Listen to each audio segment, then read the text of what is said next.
Hi everyone, welcome back to my YouTube channel IS Point. So today's topic is emphasizing adjective. अब जब मैं emphasizing adjective बोल रही हूँ तो आपको ये पता लग गया होगा कि emphasize, आपने ये वर्ड पहले भी सुना होगा और आई थिंक emphasizing adjective के बारे में पढ़ा भी होगा। तो emphasize का ही मतलब होता है जोर देना, बल देना किसी भी बात पे। तो सबसे पहले मैं आपको ये बोलना चाहूँगी कि जो भी आप पढ़ रहे हो, जो कुछ भी आप पढ़ो, तो सबसे पहले आपको उसका मीनिंग पता होना चाहिए, उसका अर्थ पता होना चाहिए। क्यों? क्योंकि अगर आपको उस वर्ड का मीनिंग पता हो तो आप उसको ज़्यादा अच्छे से समझ सकते हो, चाहे वो हिंदी का वर्ड हो या इंग्लिश का वर्ड हो या फिर कोई भी सब्जेक्ट का, या फिर आप कोई लैंग्वेज बोल सकते हो। तो कोई भी अगर वर्ड हो, अगर आपको हिंदी उसका पता है, उसका मतलब पता है कि हाँ इसका अर्थ ये होता है, इसकी मीनिंग ये होती है, तो आपको वो चीज़ समझने में ज़्यादा मतलब आप बोल सकते हो कोई प्रॉब्लम नहीं होती, आपको ज़्यादा अच्छे से समझ में आ जाता है। वन मोर थिंग कि जब भी हम कुछ भी पढ़ रहे होते हैं तो जो हमारे वर्ड्स होते हैं, तो उससे हमारा क्या होता है कि अगर आपको वो उसका मीनिंग पता हो तो हमारी वोकाबुलरी बहुत स्ट्रॉन्ग होती है। जैसे मुझे एक वीडियो में मेरे पास एक कमेंट आया होता, उसमें पूछा गया, मतलब उन्होंने बोला था कि मैम आप जब भी वीडियो स्टार्ट किया करिए तो कुछ मतलब वर्ड्स दिया करिए 5-6, ताकि हम लोग का वोकाबुलरी अच्छा हो। तो मैं ये बोलना चाहूँगी कि कोई भी आप वर्ड पढ़ रहे हो, चाहे एडजेक्टिव, अभी जैसे मैं पढ़ा रही हूँ तो एडजेक्टिव में भी जैसे बहुत सारे एडजेक्टिव होते हैं। तो जैसे डेमोन्स्ट्रेटिव एडजेक्टिव हो गया, या फिर उसके बाद एडजेक्टिव ऑफ क्वांटिटी हो गया, एडजेक्टिव ऑफ नंबर हो गया, एडजेक्टिव ऑफ क्वालिटी हो गया, या फिर नाउन में भी कुछ ऐसे मतलब जो वर्ड्स हैं, प्रोनाउन में भी वर्ड्स हैं। तो जो भी वर्ड हैं तो आप उनको पहले उनका हिंदी मतलब जानिए, या फिर जैसे आप कोई भी चीज़ पढ़ रहे हो, चाहे आप न्यूज़पेपर इंग्लिश के पढ़ रहे हो, या फिर कोई आप बुक स्टोरी पढ़ रहे हो, स्टोरी बुक पढ़ रहे हो इंग्लिश के, तो अगर आपको वो वर्ड समझ नहीं आता तो आप उसको हाईलाइट करिए, आप उसको डिक्शनरी में चेक करिए या फिर इंटरनेट पे सर्च करिए। क्यों? क्योंकि अगर आप डेली पहले पढ़ना स्टार्ट करिए। अगर आपको अपना वोकाबुलरी स्ट्रॉन्ग करना है कि नहीं मेरी वोकाबुलरी बहुत वीक है, मेरी इंग्लिश बहुत वीक है, तो मैं आपको ये कहना चाहूँगी, जैसे कि मैंने जो फर्स्ट वीडियो बनाया था तो उसमें काफ़ी लोगों का कमेंट आया हुआ था कि मैम मुझे ट्रांसलेट करने नहीं आता, या फिर मेरा वोकाबुलरी अच्छी नहीं है, अब मैं मतलब ज़्यादा सही से नहीं इंग्लिश रीड नहीं कर पाता। तो मैं आपको ये कहना चाहूँगी कि जो भी आप पढ़ो, पहले तो आप डेली पढ़ो।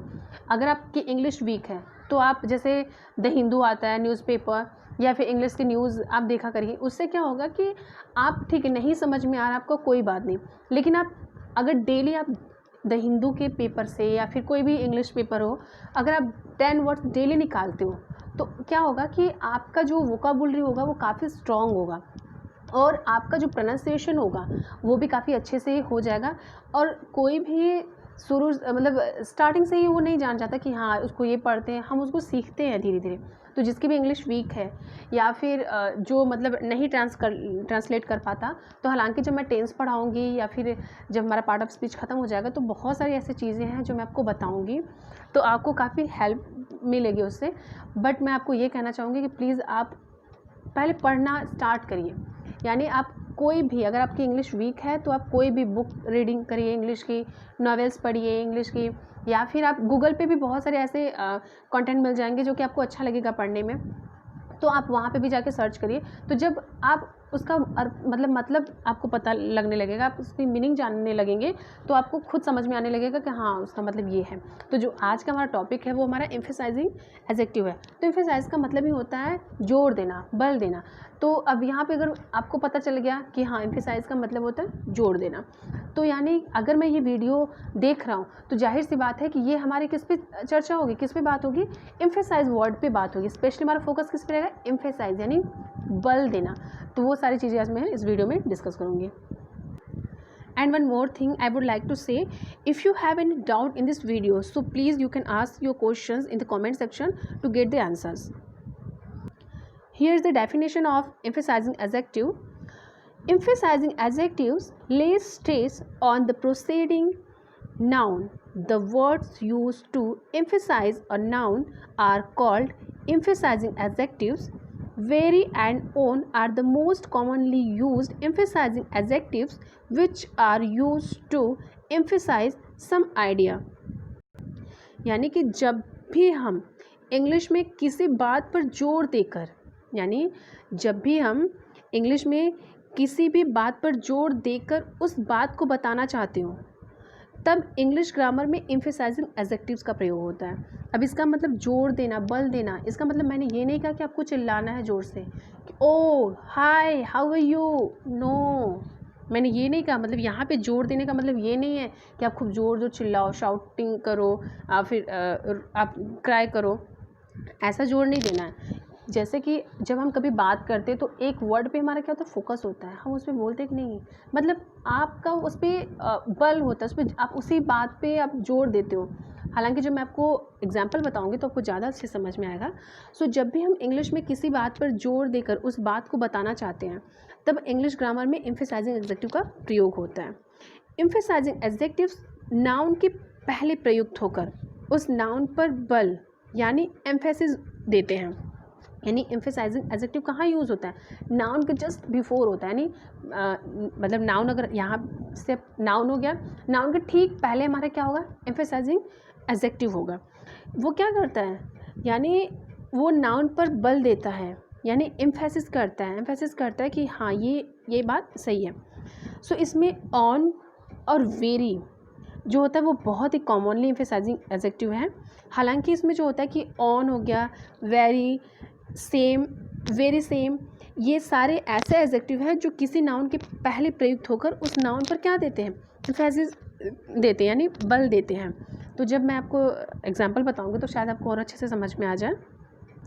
जैसे यहाँ पे लिखा हुआ एक्चुअल। अब कुछ लोग ये भी बोलेंगे कि मैम आप बोल रहे कि सिर्फ वेरी होता है, ओन होता है, वेरी सेम होता है, सेम होता है, क्या सिर्फ यही हमारा एम्फेसाइजिंग एडजेक्टिव है?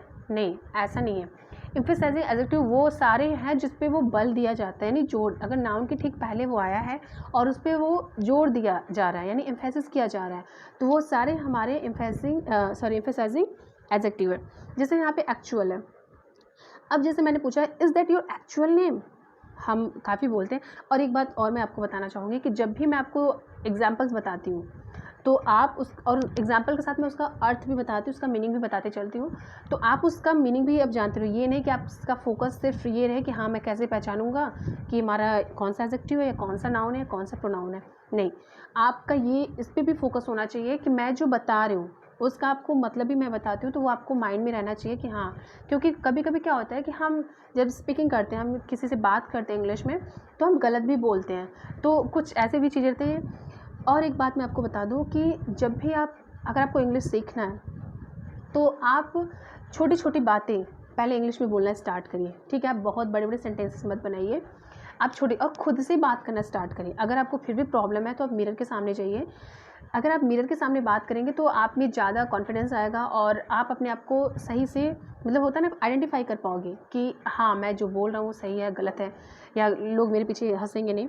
तो जैसे यहाँ पे एक्चुअल, तो is that your actual name. अब यहाँ पे देखिए एक्चुअल है और नेम है, तो नेम हमारा क्या है, नाउन है, और नाउन के ठीक पहले हमारा क्या आया है, एम्फेसाइजिंग वर्ड आया है, यानी एम्फेसाइजिंग एडजेक्टिव, यानी एक्चुअल, कि क्या ये एक्चुअल नेम है आपका, क्या ये रियली आपका नेम है, यानी एक्चुअल मतलब वास्तविक नाम है। तो यहाँ पे एक्चुअल हमारा क्या हुआ, एम्फेसाइजिंग एडजेक्टिव हुआ। क्यों? क्योंकि यहाँ पे बल दिया जा रहा है किस वर्ड पे, एक्चुअल पे। या फिर जैसे ओन है तो मैं बोले ना sit in your own chair, sit in your own chair. अब देखो जैसे यहाँ पे सिट है तो एक होता है SIT सिट, और उसके बाद एक होता है SEAT सीट। तो जो बैठने वाला रहता है, जैसे ट्रेन में जो बैठने वाला रहता है उसको हम सीट बोलते हैं, और जो अगर सिर्फ बैठने के लिए बोला जाए तो वहाँ पे सिट होता है। तो बहुत लोग जो सीट होता है उसको, यानी SIT को वो सीट पढ़ते हैं, seat in your own chair. What is seat? It's a seat, sit in your own chair. तो यहाँ पे ओन जो है वहाँ पे एम्फेसाइज किया जा रहा है, यानी इस पे बल दिया जा रहा है कि आप किस पे बैठना है, आपको अपने चेयर पे बैठना है, ओन चेयर। यानी ओन पे क्या हो रहा है, यहाँ पे बल दिया जा रहा है, जोर दिया जा रहा है। या फिर जैसे वेरी है, so that's the very one I was talking about. या फिर परफेक्ट है, that's the perfect picture for our living room. Whole है, so tell me is that the whole story. तो यहाँ पे जितने भी आप देख रहे हो, नाउन है, नाउन के ठीक पहले हमारा क्या हुआ है, एम्फेसाइजिंग वर्ड का यूज़ हुआ है, एम्फेसाइजिंग एडजेक्टिव का यूज़ हुआ है। क्यों? क्योंकि ऐसे होल हमारा हो गया, परफेक्ट हो गया, तो ये हमारा क्या हो गया, या फिर वेरी हो गया। तो इन सारी चीज़ों पे क्या किया जा रहा है, जोर दिया जा रहा है, यानी बल दिया जा रहा है। तो यानी अगर किसी भी बात पे जोर दिया जाए तो हमारा क्या होता है, वो एम्फेसाइजिंग एडजेक्टिव होता है। जैसे यहाँ पे होल है तो मैंने लिखा है कि so tell me is that the whole story. So tell me is that the whole story. यहाँ पे देखो क्वेश्चन पूछा है। अब कुछ लोग ऐसे पढ़ते हैं so tell me is that the whole story. No, यहाँ पे क्वेश्चन पूछ रहा है वो कि so tell me is that the whole story. एक अलग ही उसका भाव प्रकट हो रहा है कि is that the whole story, यानी क्वेश्चन वो पूछ रहा है। तो होल हमारा क्या, यानी स्टोरी के पहले हमारा होल आया है, यानी ये किस पे एम्फेसाइज किया जा रहा है, यहाँ पे बल दिया जा रहा है होल पे, यानी that's the perfect picture for our living room. या ये यही पिक्चर है जो हमारे लिविंग रूम के लिए क्या है, एकदम परफेक्ट है, एकदम अच्छा है। तो यहाँ पे परफेक्ट क्या है, मतलब पिक्चर जो हमारा नाउन है, नाउन के ठीक पहले हमारा परफेक्ट यूज़ हुआ है। तो परफेक्ट जो है वर्ड पे एम्फेसाइज किया जा रहा है, यानी बल दिया जा रहा है, इसलिए हमारा क्या है, परफेक्ट हमारा एम्फेसाइजिंग एडजेक्टिव है। और जैसे हम लोग ये भी बोलते हैं ना कि mind your own business, mind your own business, यानी कि आप अपना काम देखो, अपने काम से काम रहो, मेरे पास आपको आने की ज़रूरत नहीं है। माइंड योर ओन बिजनेस हम लोग काफ़ी बोलते हैं ना कि अगर हमारे काम में कोई टांग अड़ाता है, हमें पसंद नहीं होता है, तो हम लोग बोलते हैं कि excuse me, mind your own business, okay, यानी आप अपने काम से काम रहो, आपको टांग अड़ाने की ज़रूरत नहीं है मेरे काम में। तो यहाँ पे भी देखिए माइंड योर ओन बिजनेस, यानी ओन पे क्या फोकस किया जा रहा है कि आप अपने काम से काम रहो, दूसरे के काम में मत, यानी यहाँ पे अपने, यहाँ पे एम्फेसाइज किया जा रहा है कि माइंड योर ओन बिजनेस। या फिर जैसे अगर मैं कुछ और अगर एग्जांपल बोलूँ, तो जैसे मैं बोली कि I saw them with my own eyes, यानी मैंने अपनी आँखों से उन लोगों को देखा है। I saw them with my own eyes, यानी अपनी आँखों से, यानी एम्फेसाइज किस पे किया जा रहा है, ओन पे किया जा रहा है, यानी मैंने किसी और की आँखों से नहीं देखा, अपनी आँखों से देखा है, इसलिए मैं आपको बता रही हूँ, ओके। या फिर जैसे मैंने लिखा है कि that very CD I wanted to have and I got it, sorry मैंने यहाँ पे 2 बार लिख दिया है। So that very CD I wanted to have and I got it. या फिर this is the same book that I wanted to buy, Ramesh was impressed by her complete honesty. अब देखो यहाँ पे ऑनेस्टी है, यहाँ पे एच साइलेंट है, मैंने बहुत लोगों को ऐसे पढ़ते हुए सुना है कि हॉनेस्टी बोलते हैं, हॉनेस्ट बोलते हैं। नोट का सही प्रोनाउंसिएशन क्या है, ऑनेस्ट है, ऑनेस्टी है। यहाँ पे ओ से हम इसका प्रोनाउंसिएशन करेंगे, एच हमारा साइलेंट रहेगा। तो ये हमारा क्या है, ये सारी चीज़ें हमारा क्या है, जैसे दैट वेरी हो गया, या फिर उसके बाद सेम हो गया, या फिर कंप्लीट हो गया। देखिए ऑनेस्टी के ठीक पहले हमारा क्या हो, ऑनेस्टी हमारा क्या है, हमारा नाउन है। अगर नाउन भी आपको नहीं समझ में आया तो नाउन जाके मेरी वीडियो आप देख सकते हो। ऑनेस्टी हमारे से नाउन हो गया, नाउन के ठीक पहले कंप्लीट हुआ है। तो यानी Ramesh was impressed by her complete honesty, यानी कंप्लीट पे वो फोकस किया जा रहा है, कंप्लीट पे वो एम्फेसाइज किया जा रहा है, बल दिया जा रहा है। या फिर जैसे मैं बोली कि this is the same book I wanted, ये वही बुक है, मतलब बिल्कुल वही किताब जो मैं चाहती थी। जैसे हम लोग बोलते हैं ना कि अरे वाह this is the same book I wanted, कि यानी ये तो वही मतलब बुक है जो इसको मैं चाहती थी, तो आप बिल्कुल हैप्पी हो जाते, wow this is the same book I wanted. तो वो हमारा क्या हो गया, वो हमारा एम्फेसाइजिंग एडजेक्टिव हो गया। क्यों, क्योंकि वो उस पर एम्फेसाइज किया जा रहा है, बल दिया जा रहा है। So if you have any doubt in this video, so you can ask your question in the comment section to get the answers. Thank you so much.